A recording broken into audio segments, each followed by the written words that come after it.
The Tempest is a world of magic, ruled by a wizard and a witch. Strange astro interferences, recipes and spells, charms and incantations. There is a sense that ultimate reality is a source of potent, creative power.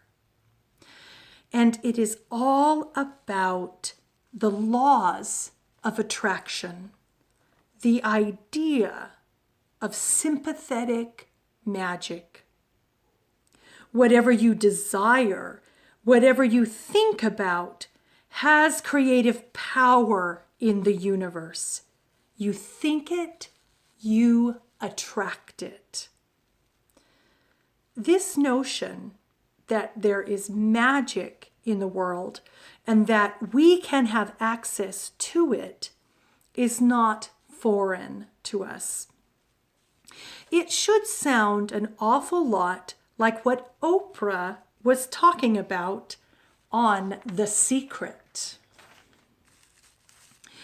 But where our times got magic completely wrong, what Oprah said about magic that was wrong was that this magic was a buried, hidden knowledge.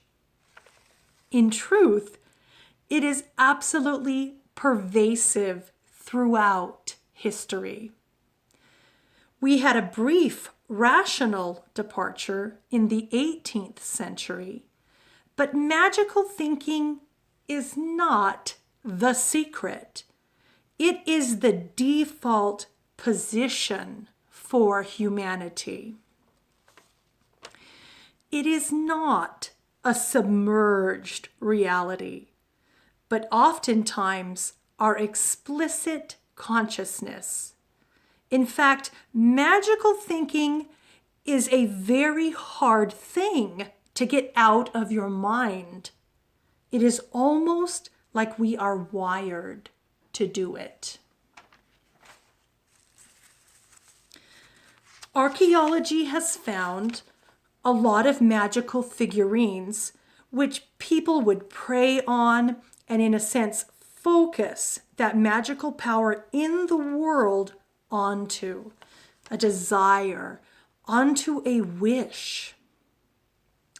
The figure of a lion, for example, would be to become a great hunter or hold a fertility goddess.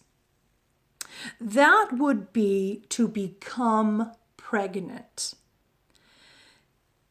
And this pervasive form of magic, sympathetic magic, is what we see in this play, The Tempest.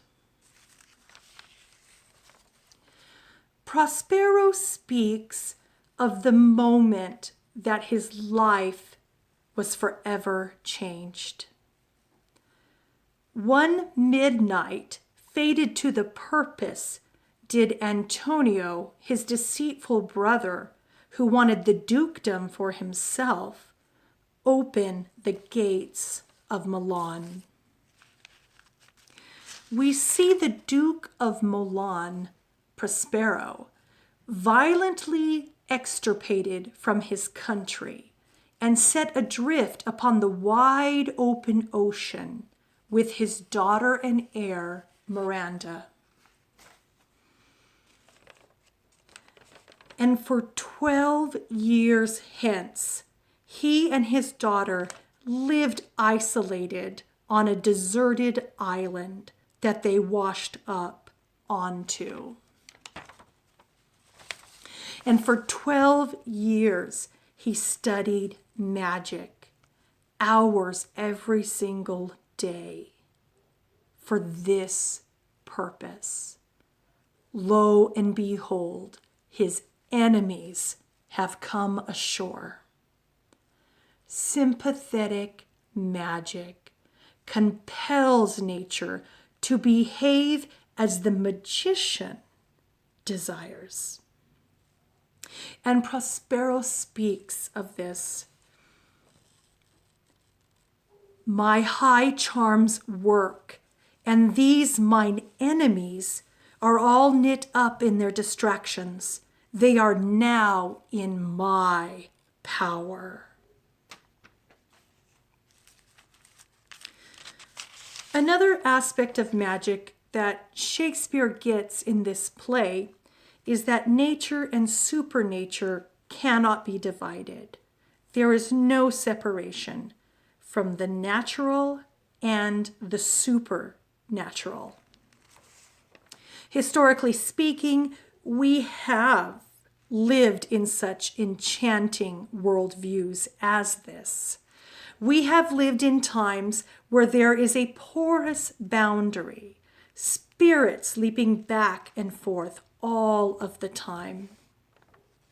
As we have seen in history, it was perfectly understandable that you might leave your house perfectly sane, and on your way to do your shopping, you could get possessed by a demon. Caliban is constantly beset by fairies and demonic imagery, and all of the shipwrecked people that come ashore are as well. In the Tempest, we see this porous boundary of spirits leaping back and forth all of the time. Another aspect of magic in this play that is historically accurate is the preciousness of the books of magic. Prospero speaks of being cast away from royalty in Milan. But me, poor man, my library was dukedom large enough.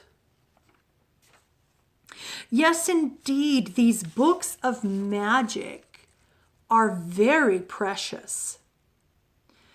The most important of these books of magic, the Corpus Hermeticum, is a repository of the entire Greco-Roman world.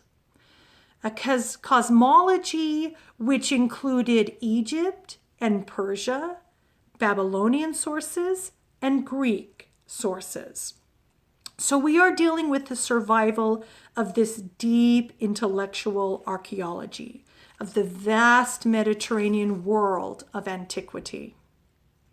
For example, the Egyptian portion was written by Thoth, the god of wisdom, who watched over the library of books in the underworld, protecting the books of the dead. These books, as in this play, are some serious business.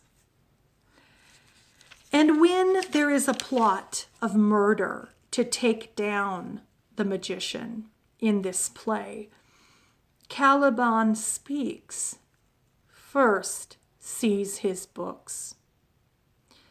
Then, with a log, batter his skull. But first, to possess his books, for without them, he's but a sot. And at the end of the play, the magician speaks of the power of the magical book, in that when he ceases to do magic and retire, he speaks, I'll break my staff, bury it certain fathoms in the earth, and deeper than did ever plummet sound, I'll drown my book.